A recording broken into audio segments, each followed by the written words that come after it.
ओम नमः शिवाय दोस्तों, आज हम बात कर रहे हैं टाटा मोटर पैसेंजर व्हीकल के बारे में, क्योंकि ये अब डीमर्ज हो गया है। अब जो रिजल्ट आए हैं, इन्होंने पहले बोल दिया टाटा मोटर पैसेंजर व्हीकल के देखेंगे, क्योंकि पिछली ईयर्स में और पिछले क्वार्टर में दोनों थे, पैसेंजर और कमर्शियल दोनों व्हीकल थे। अब सिर्फ टाटा मोटर पैसेंजर व्हीकल के हम रिजल्ट देखेंगे, उसमें क्या परफॉर्म किया है। पर परफॉर्म घाटा ही किया है, क्योंकि मुनाफे से घाटे में आई है कंपनी।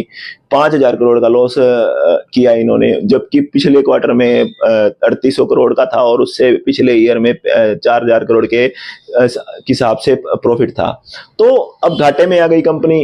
घाटे में क्यों आई? क्योंकि जैगवार एंड लैंड रोवर में दिक्कतें आ गई, जो कि इनका मेन बिजनेस है। जो इनका मेन बिजनेस है 70 to 80% रेवेन्यू वहीं से आता है। 20% रेवेन्यू जो है वो अपना ये टाटा नेक्सॉन, जो इंडिया का जो भी सेगमेंट है, जो बिकती है, आप इनको देखकर हम शेयर लेने भाग जाते हैं। अभी टाटा की गाड़ियां तो बहुत बिक रही हैं।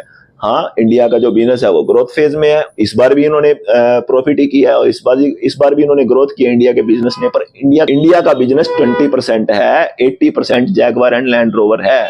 उसमें आ रही है दिक्कतें। उसमें यूएस जो है वो कह रहे हैं अभी टैरिफ बढ़ा रहा है। ऊपर से ये साइबर अटैक हो गया था सितंबर में, तो प्रोडक्शन रोक दी तो सब कुछ बंद हो गया, रिवेन्यू कम हो गया। रिवेन्यू कम हुआ तो सब कुछ लॉस में आ गई कंपनी। इसलिए क्योंकि जैगवार एंड लैंड रोवर की जो गाइडेंस है, इन्होंने 0 से 2% कर दी मार्जिन की, जो पहले 4 to 5% था।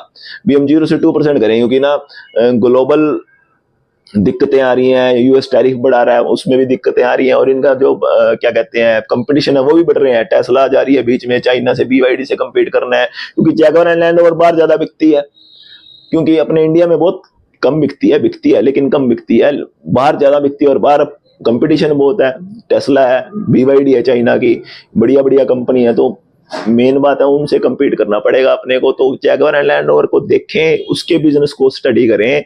ये ईवी पीवी जो आप कर रहे हो ना, ये अभी कुछ नहीं पड़ा इसमें, क्योंकि ये है तो ग्रोथ फेज में, लेकिन अभी ईवी बहुत बढ़ना पड़ेगा। 20% जो इसका बिजनेस है, ये इंडिया वाला सेगमेंट वाला, नेक्सॉन जो बिकती है, इनकी पंच बिकती है, टियागो बिकती है, इलेक्ट्रिक व्हीकल बिकते हैं, हैरियर बिकती है, सफारी बिकती है, ये सारी इनकी इंडिया सेगमेंट है। वो ग्रोथ है, पर उसका रिवेन्यू 20% कंट्रीब्यूट करता है ना। ये देखें, वो 100% से भी ग्रोथ कर दे, इतना फर्क नहीं पड़ेगा शेयर में।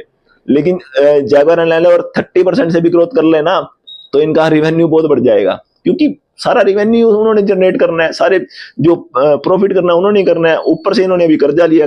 अभी हम जैगवार एंड लैंड रोवर को ठीक करेंगे, अपने इंजीनियरिंग फेज में, इनके प्रोडक्शन में लगाएंगे पैसा।